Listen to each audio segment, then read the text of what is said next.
뇌는 일을 하지 않고 몸을 움직이지 않는 방향으로 점점 변해가요. 그런데 우리가 지금이라도 몸을 움직이게 되면 치매를 예방한다는 게 이미 다 확정이 되어 있고요. WHO에서 2019년에 인지기능 단계에 따라서 10분만 투자할 때 어떤 운동이 치매를 예방하는지 이미 발표를 했는데 환자한테만 시키지 않습니다. 제가 무조건 다 하는데요. 첫 번째로는 지식한상 구독자 여러분 안녕하십니까? 저는 한양대학교 병원 신경과에서 치매하고 인지저하 환자를 진료하고 있는 김희진이라고 합니다.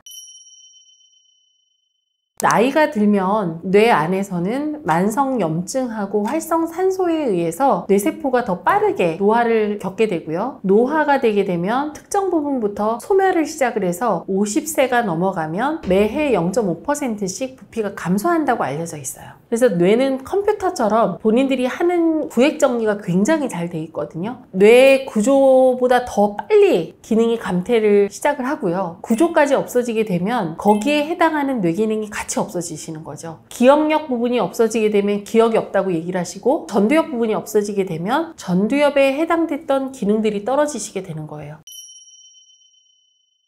기본적으로 뇌는 굉장히 에너지를 많이 쓰는 기관이에요. 24시간 동안 이 몸을 움직이고 외부의 위협으로부터 우리를 보호해 주려면 뇌가 얼마나 많은 일을 하겠어요. 그래서 우리가 먹는 전체 칼로리의 4분의 1, 우리가 마시는 산소의 5분의 1이 뇌가 독단으로 사용을 합니다. 나이가 들면 생명의 중요한 순서대로 필요 없는 걸 쳐내요. 심장이 뛰는 거랑 숨 쉬는 거, 체온을 조절하는 거, 그다음에 피부, 이런 것들이 되게 중요하잖아요.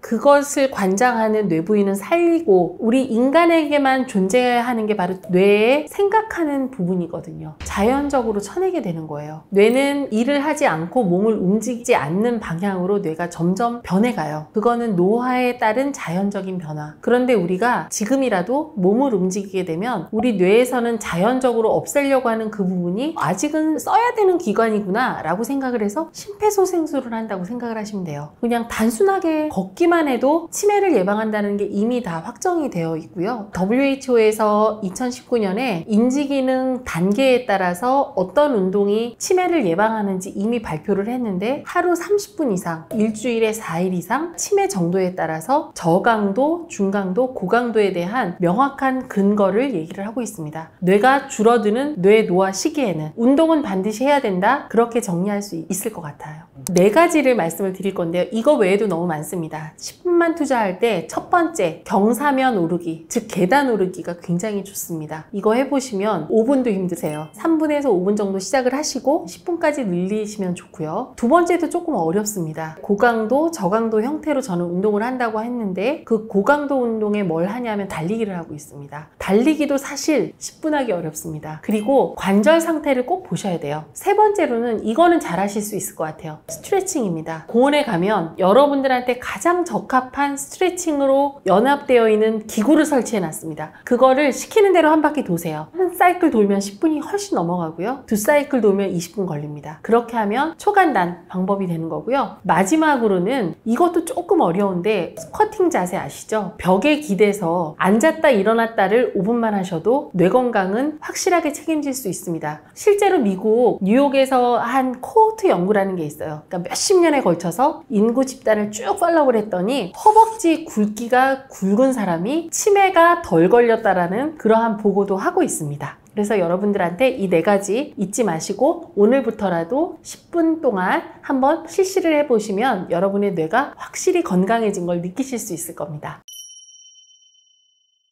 저는 환자한테만 시키지 않습니다. 제가 무조건 다 하는데요. 첫 번째로는 뇌 건강을 지키는 데 있어서는 운동이 가장 중요하기 때문에 걷는 게 굉장히 좋거든요. 그래서 제가 걷는 방법이 약으로 걸어요. 처음에는 약간 스트레칭 형식으로 걷고 중간 단계에서는 에어로빅 엑서사이즈, 그렇게 유산소 운동을 하고 세 번째는 다시 완만하게 스트레칭이랑 병행하면서 같이 걷는데 머리가 멍했던 것도 많이 좋아지더라고요. 그 다음에 두 번째로는 식단이에요. 저 같은 경우에는 16시간 간헐적 단식형이라고 생각을 하면 되는데요. 오전에 굉장히 음식을 풍부하게 먹고 점심은 약간 가볍게 한두 시경 정도의 식사를 하고 보통 저녁은 간단한 샐러드라든지 아니면 물 물 한 잔 정도를 하고 운동을 하거든요. 생체 사이클이 간헐적 단식에 잘 세팅이 되게끔 그렇게 합니다. 그리고 세 번째로 제가 지키는 생활 루틴은요, 두뇌 건강을 위한 운동법이 중요한데 일기 쓰는 거예요. 일기는 제가 20살 때부터 지금 30년 넘게 단 하루도 놓치지 않고 매일 쓰거든요. 나의 일상을 돌아보면서 그때에 있는 감정과 결부시켜서 하루를 정리하게 되는 거예요. 두 가지 큰 효과가 있는데, 이 기억이라는 거는 확실하게 내 머리 안에 완전히 집어넣으려면 복습이 있어야 됩니다. 복습이 없는 정보는 모두 흘러가는 정보라고 생각을 하시면 되고요. 복습을 하게 되면 이 정보는 나의 해마와 측두엽에 세포가 변형되면서 막힌다고 생각을 하셔야 돼요. 일기를 쓰는 거를 통해서 뇌세포를 강화시키는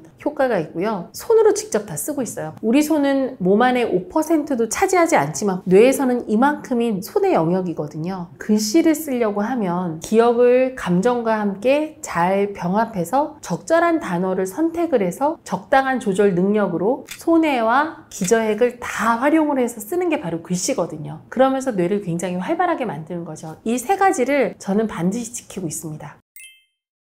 너무 많죠. 해외 센터 포 브레인 헬스라는 곳을 갔었는데요. 일상적으로 환자분들한테 그거를 꾸준하게 트레이닝을 시키더라고요. 그래서 저도 그렇게 해야겠다라고 해서 이제 한국에 돌아왔는데, 그때 마침 한국에는 어떤 일이 있었냐면 알츠하이머 치매를 확정 진단하는 아밀로이드 페트 검사라는 검사법이 상용화됐습니다. 임상적으로는 이분들이 치매 같은데 실제로 이 사람이 알츠하이머 치매인지는 검사법이 개발되기 전에는 알기가 어려웠거든요. 근데 찍어보니까 정말 뇌에 아밀로이드 단백질 이란 게 너무 빽빽하게 쌓여 있어서 제가 너무 걱정을 했어요. 그때 당시만 하더라도 아밀로이드 단백질이 많이 쌓이게 되면 5년 안에 치매가 될 가능성이 70%, 80%라고 알려져 있었거든요. 지금도 마찬가지예요. 근데 그분들한테 제가 말씀을 드렸어요. 우리가 이미 병리 현상을 발견을 했고 단순 노화에 의한 건망증이 아니라 아밀로이드 단백질이 쌓여 있는 알츠하이머 병에 의한 건망증이니까 극복하도록 노력을 해보자라는 얘기를 말씀을 드리고, 제가 알고 있는 생활 습관, 식습관,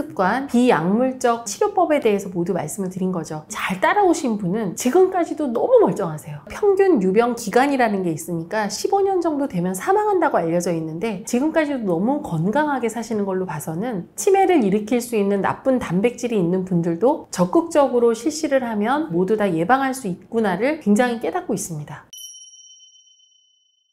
첫 번째로는 비만, 중년기 비만을 특히 말씀을 드리는 거고요. 두 번째로는 흡연, 뇌 노화를 가속화시킨다라고 알려져 있는데요. 흡연을 하는 동안에 첫 번째로는 만성 염증 성분하고 산화성 스트레스라는 게 뇌 세포에 직접적인 영향을 미칩니다. 빠르게 뇌 세포를 죽이는 역할을 하게 되는 거죠. 두 번째로는 우리가 흡연을 하는 가장 큰 이유 중에 하나가 정신이 약간 확 깨는 듯한 느낌이 난다라고 많이 말씀을 하세요. 결과적으로 뇌로 가는 혈관을 확 수축을 시키거든요. 깨끗한 혈관에는 문제가 없어요. 근데 뇌혈관 안쪽에 찌꺼기가 차는데 이게 이렇게 수축이 된다고 하면 뇌경색, 뇌출혈을 일으킬 수 있습니다. 그리고 세 번째로는 니코틴 자체 때문인데요. 우리가 담배를 입으로 대는 순간, 이거는 액체 담배도 마찬가지인데요. 7초 만에 뇌로 니코틴이 가게 됩니다. 뇌에 있는 도파민이라는 물질을 어마어마하게 많이 쏟아내게 돼요. 이 도파민이라는 신경 전달 물질은 흥미로운 놀이에 빠져들게 되면 쾌락을 느끼게 해주는 그러한 호르몬입니다. 약물 중독 환자분들도 이 도파민이 과다하게 쏟아지는 느낌을 잊지 못해서 약을 못 끊게 되는데, 마치 니코틴이 그러한 도파민을 급성으로 이렇게 나오게 하는 거예요. 그러면서 점점 중독의 상태로 가게 되는 거죠. 그럼 니코틴이 과다하면 어떻게 되느냐? 과다한 흡연 집단과 비흡연 집단을 비교를 해봤더니 뇌로 가는 혈류도 감소시키고, 뇌에서 가장 인간답게 만드는 뇌가 전두엽이라는 곳이 있어요. 뇌 피질 두께가 비흡연자에 비해서 흡연자가 굉장히 많이 약해졌다는 게 알려져 있습니다. 흡연은 반드시 피해야 되는 습관 중에 하나입니다. 세 번째로는 운동하지 않는 거죠. 네 번째로는 나쁜 수면 습관. 이렇게 네 가지로 설명을 드릴 수 있을 것 같아요. 중년이라는 것은 45세부터 55세까지의 비만을 얘기를 하는 건데요. 그때 복부 비만은 심혈관계 질환과 뇌혈관계 질환, 치매의 고위험군이다라고 1.5배에서 한 4배 정도 높다고 알려져 있습니다. 그런데 우리가 60세 이후에 다이어트를 하게 되면요, 빼고 싶은 지방이 빠지는 게 아니라 근육이 빠집니다. 단순하게 근력만 감소하는 게 아니라 뇌세포도 같이 죽는다라고 알고 계셔야 돼요. 60세 이상의 환자분들이 알츠하이머가 오게 되면 이분들은 강박적으로 체중을 빼려고 하세요. 그리고 뇌에는 더 이상 필요 없다고 생각을 해서 뇌 세포를 자꾸 죽이는 방향으로 가다 보니까 이분들이 자꾸 먹어도 빠지시는 거예요. 태어날 때부터 뇌에서 에너지원으로 더 쓰기 쉬운 게 지방이에요. 1g당 9kcal라는 열량을 내고 단백질이나 탄수화물은 4밖에 안 내기 때문에 우리 몸은 노화가 되면 자연적으로 지방을 남기고 근육의 구성 성분인 단백질을 나가버려 이렇게 명령을 내리니까 점차적으로 근육이 지방으로 바뀌게 되거든요. 그런데 거기에다 다이어트까지 하게 되면 근육이 더 빠져버리고 근육이 단순하게 우리의 몸을 지탱해주는 것뿐만 아니라 뇌를 보호해주는 BDNF라는 성장인자도 같이 내보내게끔 뇌에도 영향을 주는 중요한 부위이기 때문에 절대로 다이어트는 60세 이상은 금물이다.